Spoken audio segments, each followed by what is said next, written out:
And a very pleasant greetings and welcome to the QCast. This is season 4, episode 2. And folks, we are officially off and running for the 2023-24 season. I'm Bob Quillman. And again, thank you to everyone that has been following along with the QCast. We have another really fun episode today. It's a guy that I feel like I should have met before right now, but I don't think I have. And that is John VanderWal, the head men's basketball coach of the Marietta Pioneers. And John, we have a very close mutual friend, Ryan Whitnable, which is the reason I feel like I should know you by now, but it's great to finally have you on the QCast. Yeah, well, thanks for having me, Bob. I appreciate it. Yeah, it does feel like we should have probably spoken before this moment with our middleman Ryan, always kind of going back and forth. But no, excited to be on the show, and I really appreciate you having me.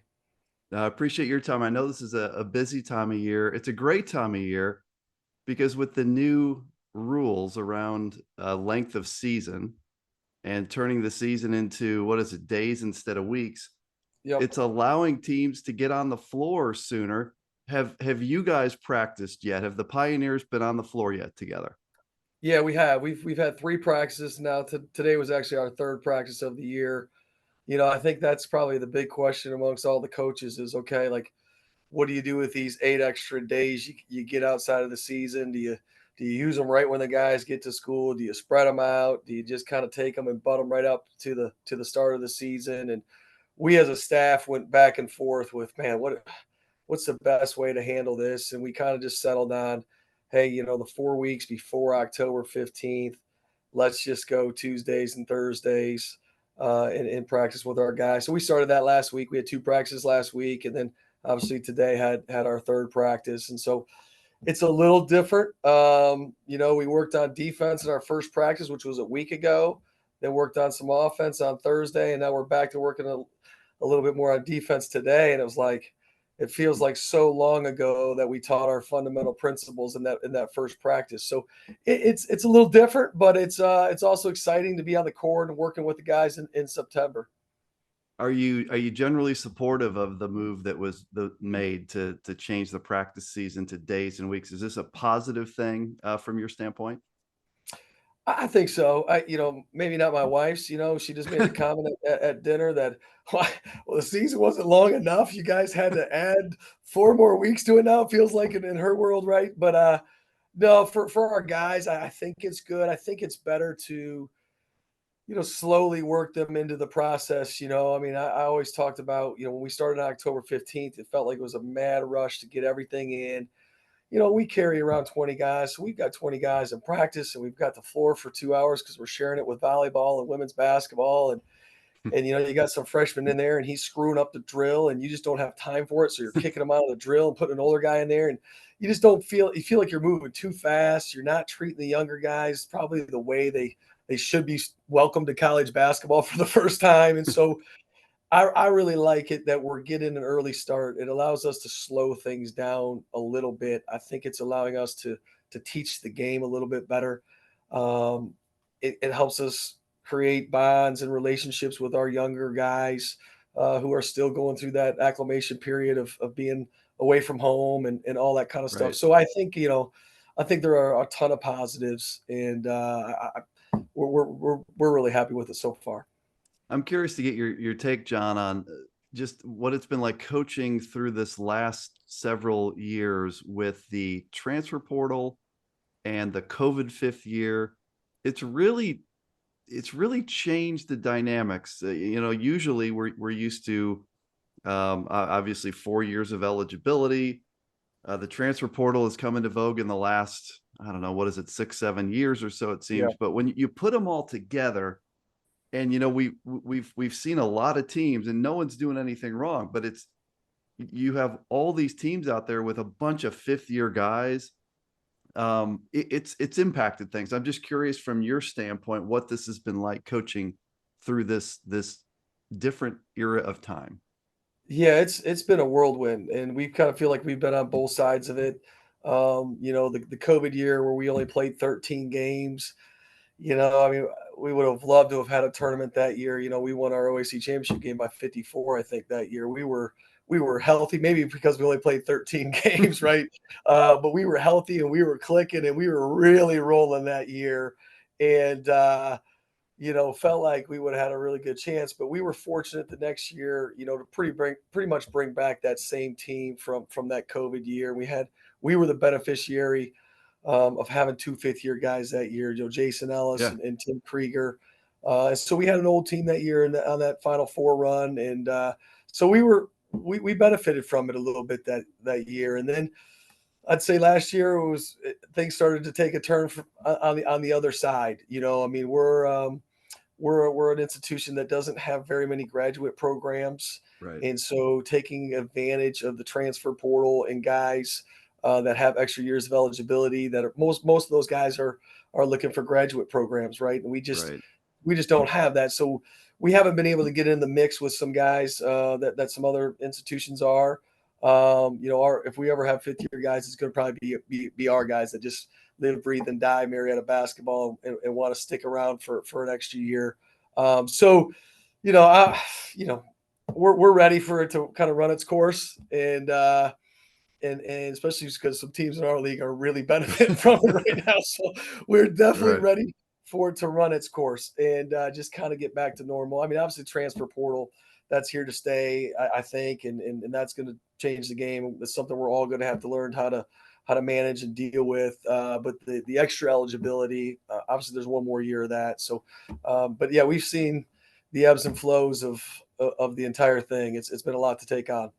Well, I'm also in the camp of I'm looking forward to the 5th year being a thing of the past. I think we have to get through another year of that, but even though my guys have a 5th year senior that came back to us from Division 1 and Yeah. we're benefiting from it, I'll still look forward to the day when we get back to kind of the normal 4-year eligibility. Um, John, I want to just quickly kind of touch on your program and kind of what you've been part of building at Marietta, because it is really unbelievable. It truly is. You've been there, I believe, 16 complete years now. Do I have that right? 16 in the books? Yeah, 16 years with a COVID shortened year in there. Yep, yep. This will be season 17. And you did not take over a program that was rolling. It wasn't like we won 20 games and here comes Coach VanderWal. Here you go, take care of it. I mean, you really had to build this thing up. And over 16 years, your record is 313 and 126. That's a 71% winning percentage. You're in the league, which is one of the elite leagues in Division 3. In the league, you're 197 and 82. That's 71% in the OAC. You've been to 9 NCAA tournaments in the last 13 years. You've been to the Sweet 16 5 times. And of course, you were just in the Final Four 2 seasons ago. I mean, those are pretty mind-boggling numbers, Coach. And I know that as a top 25 voter, every season when I start making my preseason ballot, there's some teams I just start writing down and then I figure out where I'm going to slot them. And Sure. Marietta's been one for more than a decade now. Well, I mean, pretty amazing. Just talk about what it's been like to be part of getting this thing to where it is now.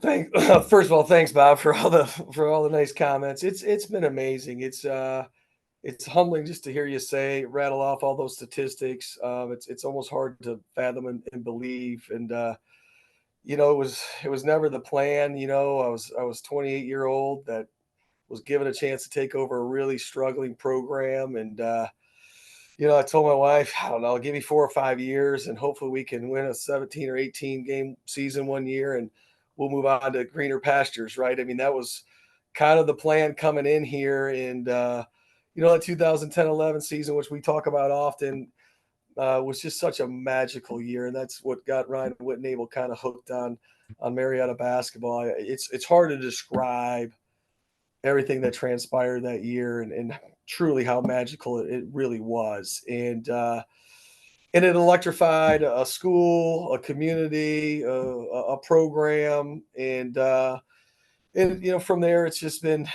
a lot of fun. It's been a wild ride. It's hard to believe that we've accomplished so much. I mean, after 3 practices today, I'm sitting there going, I don't know if we're going to be very good. I'm stressed out. Like, it's just like, and I feel like for the last 13 years, all those years you talked about, that's been the feeling. It feels like a grind. It feels like we're trying to survive. And, somehow we've accomplished a lot along the way, and we're just, we're very, very proud of the program we've built. It's a big reason for, why I'm going into season 17. It's exceeded our expectations on all levels, and just been a wonderful experience. And Marietta's been a great place for me to raise two kids and have a family. And I don't know, man, it's been quite the experience. I've never been to the BanJo. I have verbally committed to get to the BanJo, and I guarantee that I will. Is it as cool in person? Because it has one of the coolest looks on a video stream of any gym in Division 3. It seems like it's just got this cool character, and I mean, there's people packed everywhere. There's a little balcony over to the right over here. I Yeah. mean, is it as cool in person, Coach? Because I Bob, really got to oh, get there. you got to get there, man. It's not, the live stream does it zero justice. So if you think it's cool on live stream, when we get you in there and you hear DJ Correct pumping the tunes, and your ears are ringing, and you feel the energy in the place, it's not the biggest gym or arena, whatever you want to call it, in the world. But you're right. It's got a little bit of character with the old charm, and the new stuff we've put in there. And the fans are right on top of you, and it's just, there's a lot of good environments. There's a lot of great facilities in Division 3.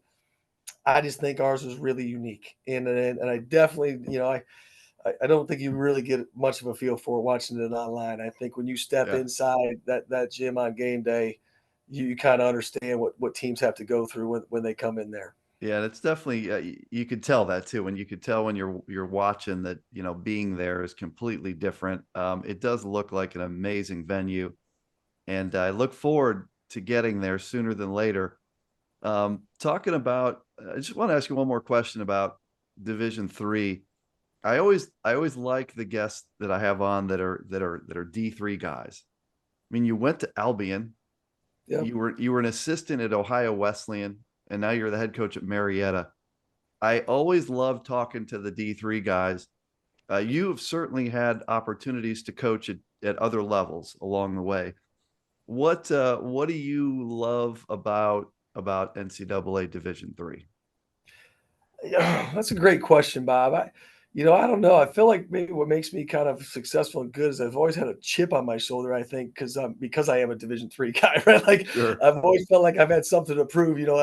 As a player, you're like, man, I could have played at a higher level, and you feel like maybe you got a little something to prove. And I think maybe as a Division 3 coach, you maybe feel the same way. Always kind of just feeling like you just got something to prove, but it's a special level, and I think there's again, just a lot of positives to being at this level, and the types of kids that you get to coach. And people often say, "Man, don't you want to have scholarships?" And I'm like, yeah, it'd be great to be able to offer a kid a scholarship. But that really doesn't change my life, right? It just changes the way we recruit. It doesn't really Right. change much about the job. But it's yeah, there's just Division 3 is a really neat level. I think there's more of a work life balance, I guess, if you will. Although if you ask my wife, she'll tell you differently. But it's just it's been good for me, no doubt about it.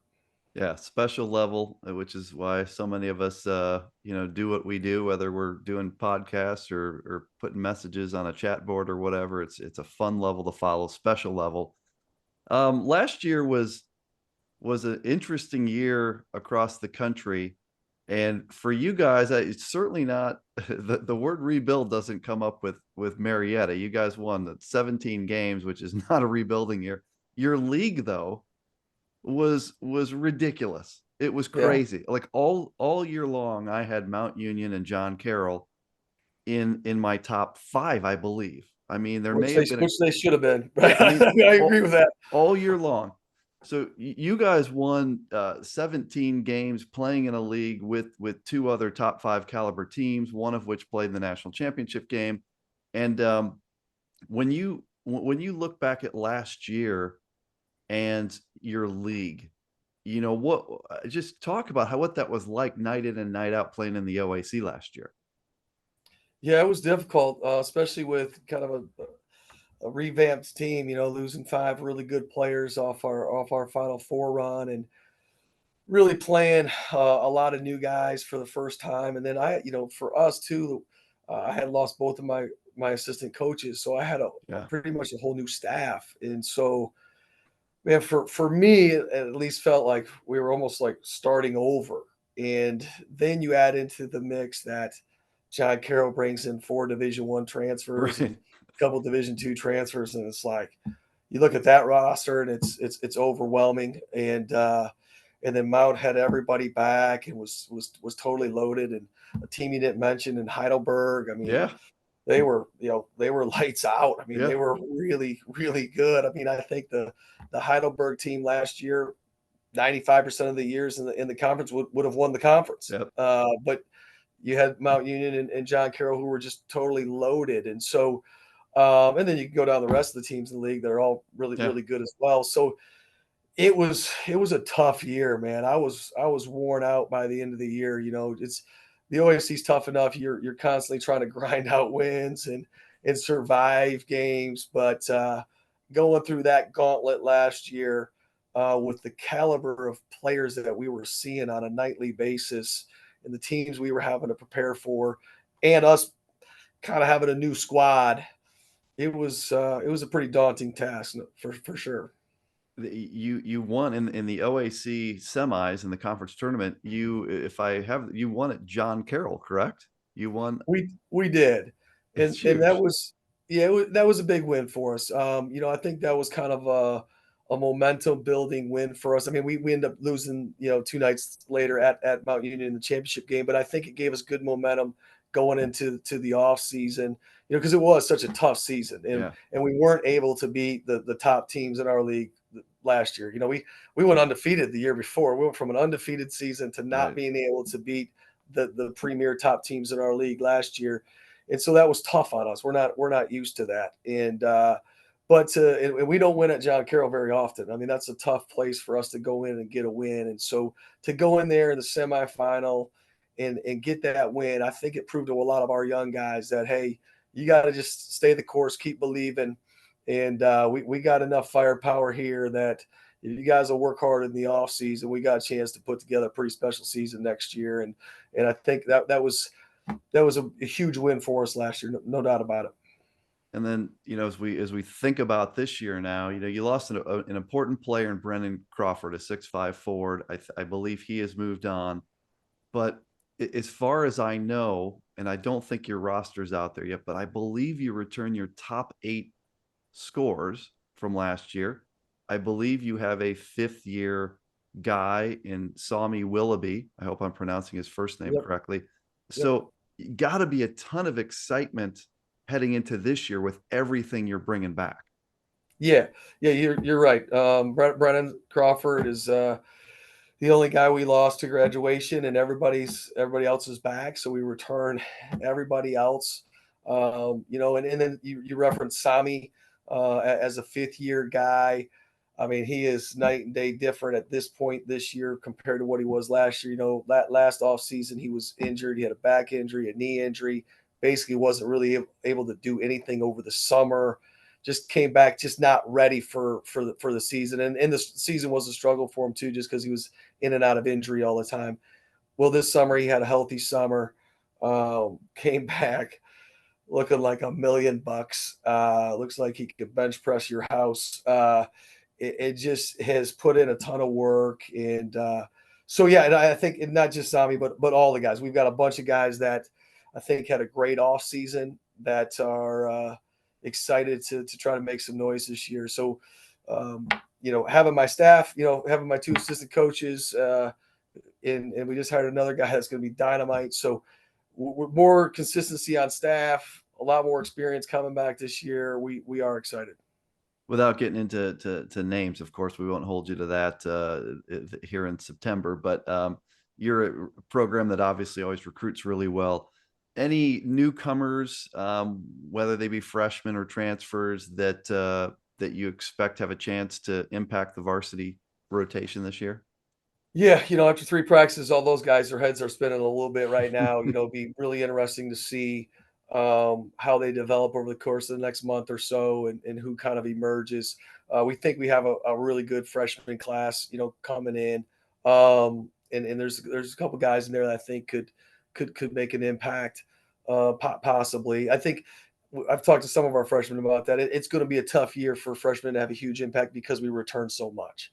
Um, I would say the one transfer, right, we brought in two transfers. The one that's probably that's healthy right now and is Diavion Price, who was the leading scorer in the MIAA last Yeah, year from Adrian. Um, you can't dismiss the fact that he led that conference in scoring. absolutely. He knows how to play the game, and so we're excited. He's a guy that definitely is going to compete to help us out. Getting back to that kind of that fifth year thing, do you find that what I've seen is like trying to play freshmen in this era is very, very difficult. I remember our guys a couple of years ago, we had some real young guys on the floor playing against 23-year-olds, and there's just a really big difference between an 18-year-old true freshman and a fifth year guy. Do you find that it's extra hard in this era we're in to play I think it always has been. I mean, just to play. I mean, even with the fifth year, it makes it that much more difficult. You're right. I've kind of referenced this. I think if you look when we were in the Final Four in 2022, look at those four teams. I, I don't think there was a freshman that saw the floor for right? for any of those teams, Right, right? I mean, that's why they were there, right? Because right.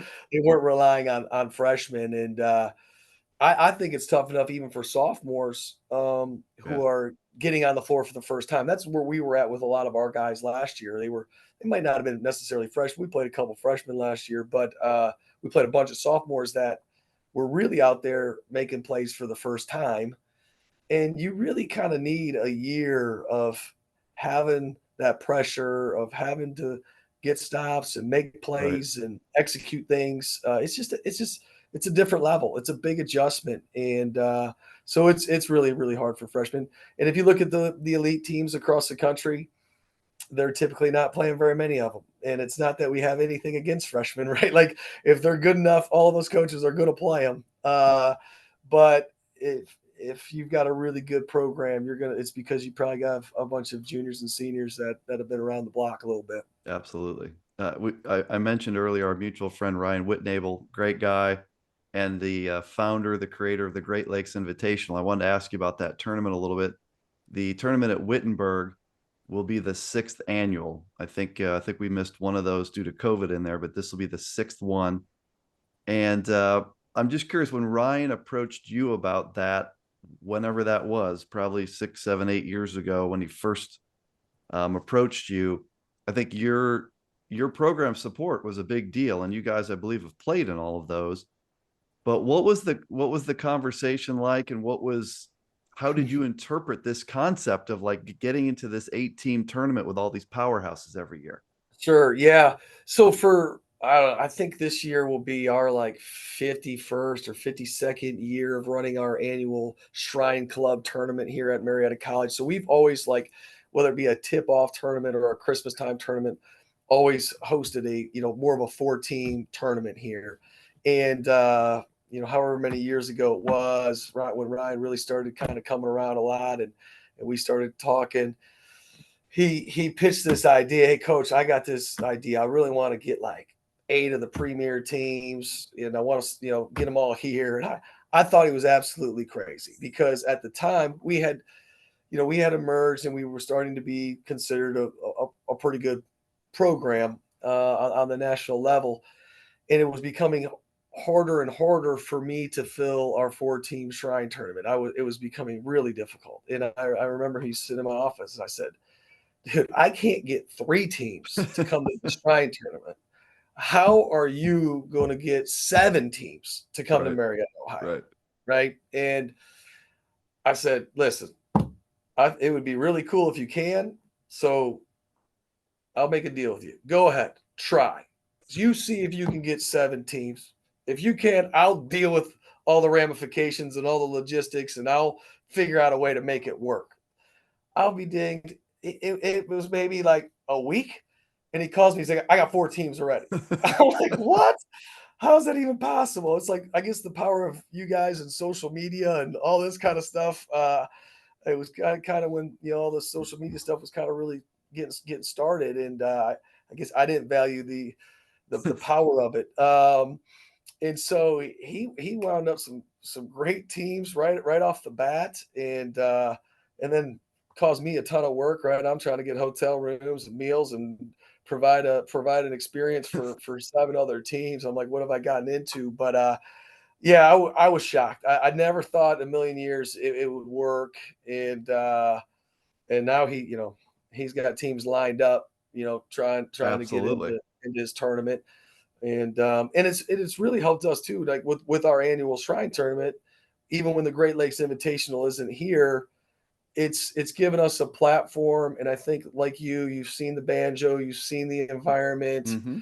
It's brought an awareness to Marietta, and while it's not sunny Florida by any means, it might be a destination to take your team one year, right? And Absolutely. get a different kind of experience. And so we've actually kind of emerged into.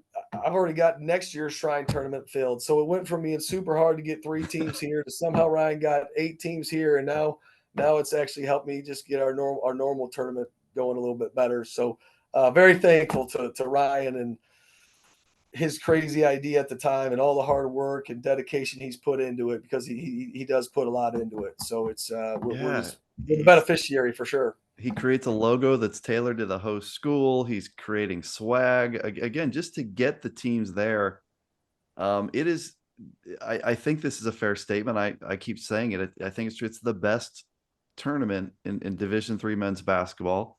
A couple of years ago, he had like 3 of the Final Four teams there, Yeah. right? That was when we hosted it the last time when we were in the Final Yeah, Four. We had Wabash was here and Randolph-Macon Macon. was here.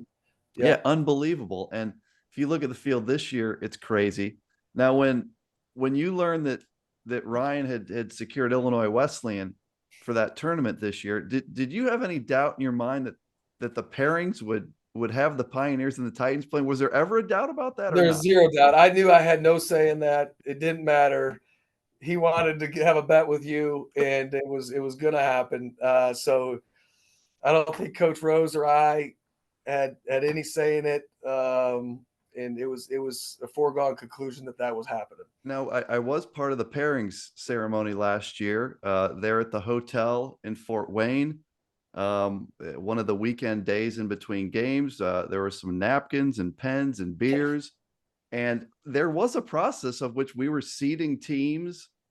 But at the end of the day, I mean, look who we paired you with. Yeah, appreciate it. Calvin and Yeah. Illinois Wesleyan, right? Yeah. So Right, look, right after we get done playing Christopher Newport. So, yeah, exactly. yeah, like, what the heck? Might as well, right? So, uh, it is what it is, man. Yeah, that's something we pride ourselves on. Where we want to play. If you want to be the best, you got to play the best and try to beat the best. And you know, our Final Four year, we were 2-2 to start the season. Played a Yeah. gauntlet of the first 4 games. We're going to put ourselves through that again this year.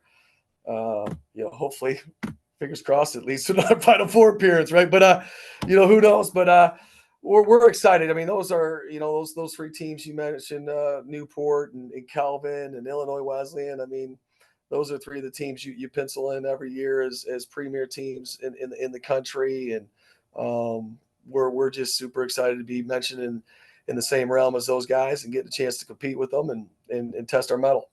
Yeah, we that schedule that John's talking about, he opens up November 10th against Washington and Jefferson. On the 11th, he plays the defending national champs, Christopher Newport. They have most of that crew back. On the 17th, and now this is the tournament we've been talking about in Springfield, Ohio at Wittenberg. Calvin on the 17th and Illinois Wesleyan the 18th. You are not easing into the season here, coach. Like that's a really difficult first 4 games you're playing there. I mean, we're going for some SOS and RROs, I think, on that schedule, correct? Yeah, for sure. I mean, that's part of it, right? And we want to try to we have to pay attention to our strength of schedule with how we schedule. This year might be a little aggressive, but we want to play the best competition we can play. We are not going to shy away from anybody, and we're taking our team to Puerto Rico over the holidays. They asked me if I had any requests on scheduling. I said I don't care. Whoever's willing to play us, we'll play them. Yeah. So like we don't get too hung up on that. You rattled off our numbers. We've won a lot of games. We've proven ourselves there. So now it's time for us to play the big boys. That's how we look at it, and we're looking forward to the challenge. We know it's going to be a tough task, but we're looking forward to it.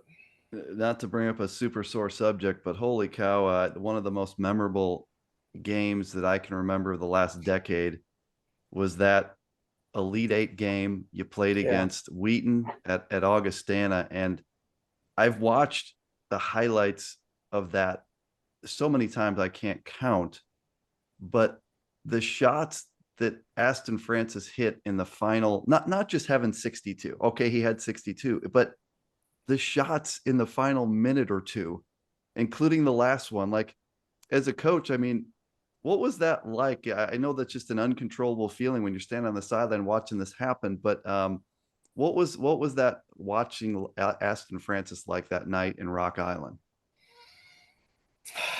I don't know, Bob. That's hard to describe, right? Like it was, give Aston credit. I mean, it was a performance for the ages, right? Crazy. And it was frustrating, obviously. I mean, we were, trying to figure out a way to stop them. And I get asked about that game a lot. And it's crazy. It took a young man it took the best player in the country to have the best night of his life to beat us. Yep.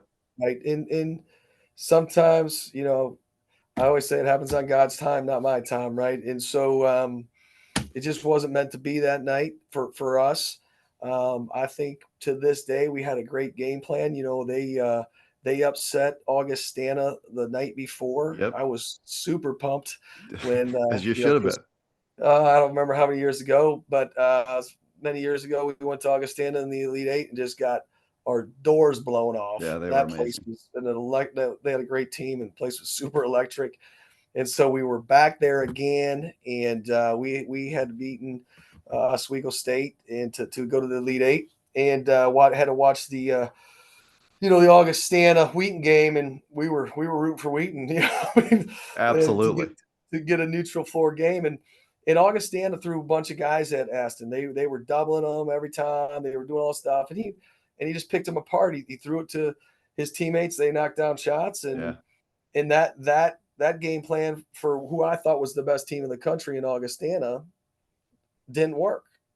And we were like, I mean, if he wants to shoot it from 30 feet every time down the floor, let's challenge him.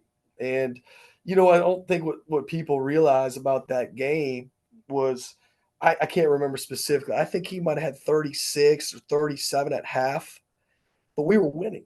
Right. We were up, and I thought we guarded them as poorly as we could have, obviously. And so we just wanted to make a few minor adjustments because we were still winning the game.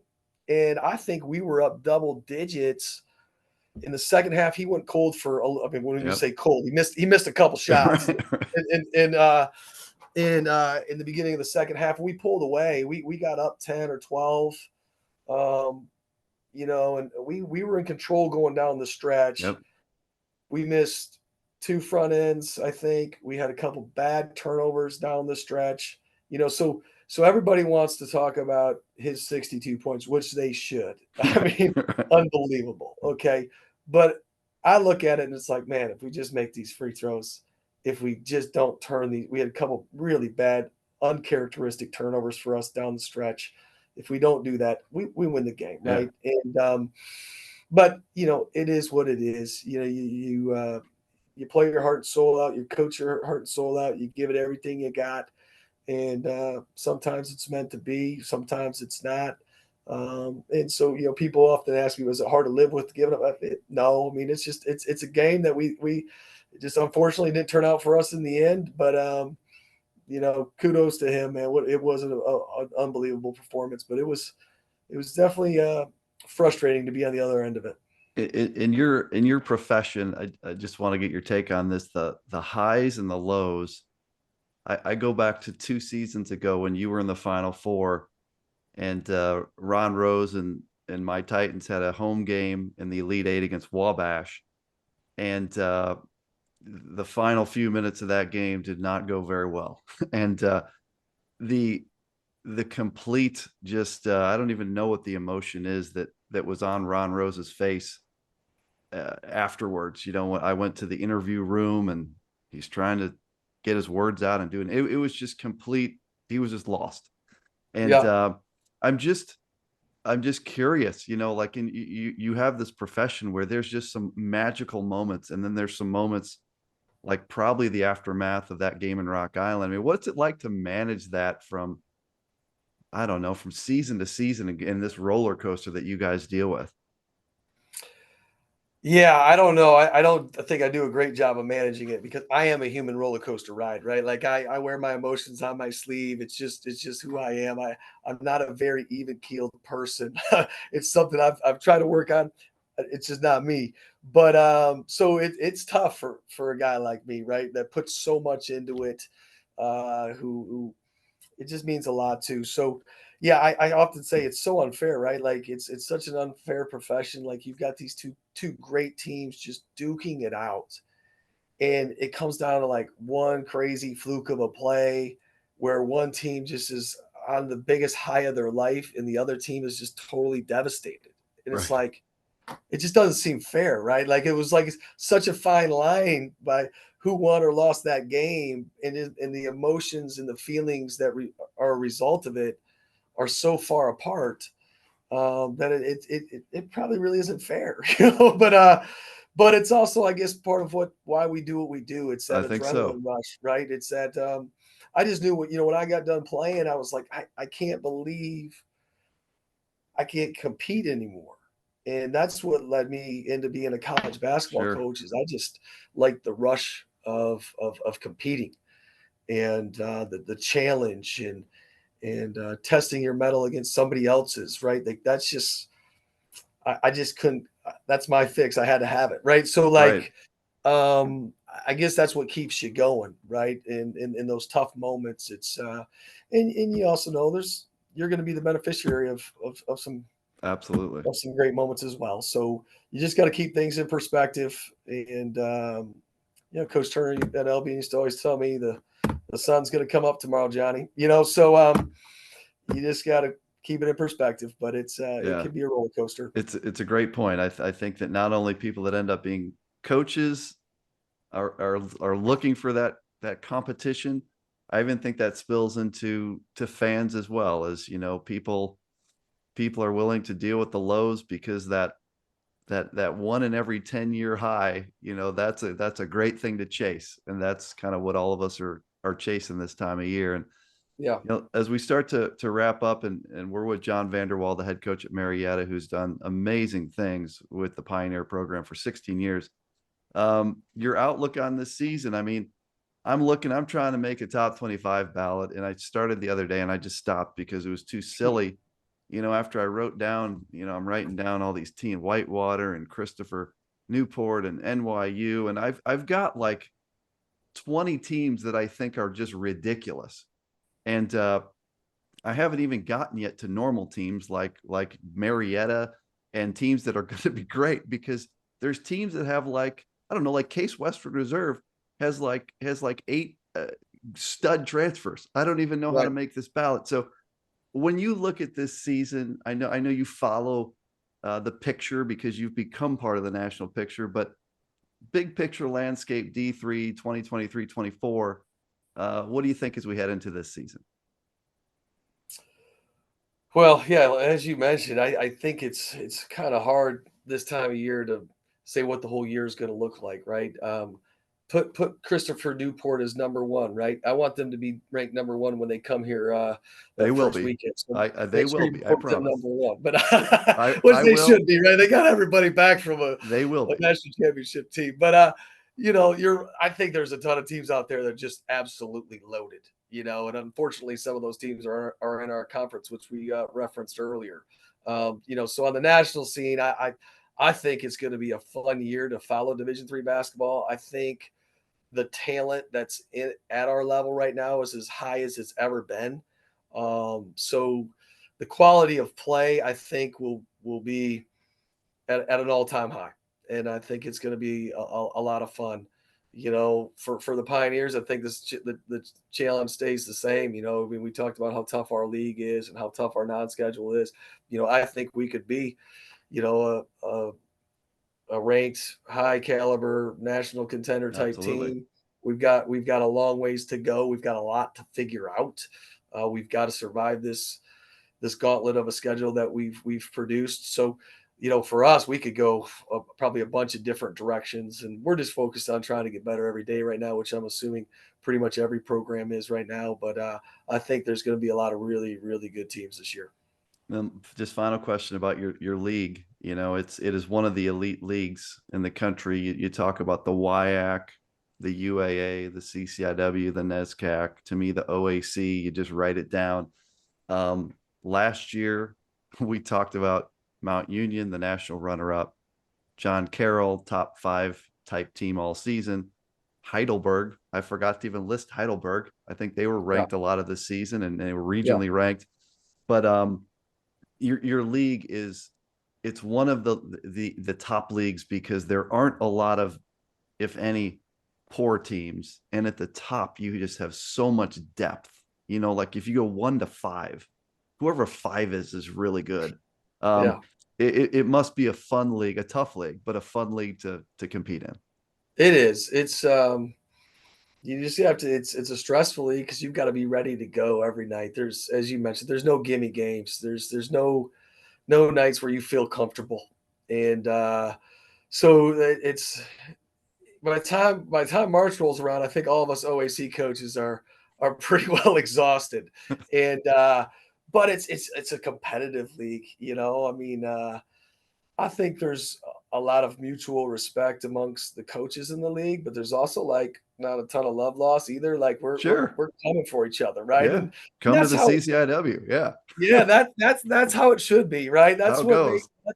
that's what makes it fun. And we're all in Ohio, so we're like all recruiting against each other all the Yeah. time, which that's a different game in itself. And then you got to see 2-3 times a year the guys that you lost to these schools, and they got to see the guys you got, and it's just it's a mess, man. But it's fun, I guess. But like it's it's an unbelievable conference with a lot of great coaches. I mean, that's the thing too. You got to make sure your team's prepared every night because you're gonna get a well coached team that's gonna play incredibly hard, standing on that other side of the floor from you. No doubt about it.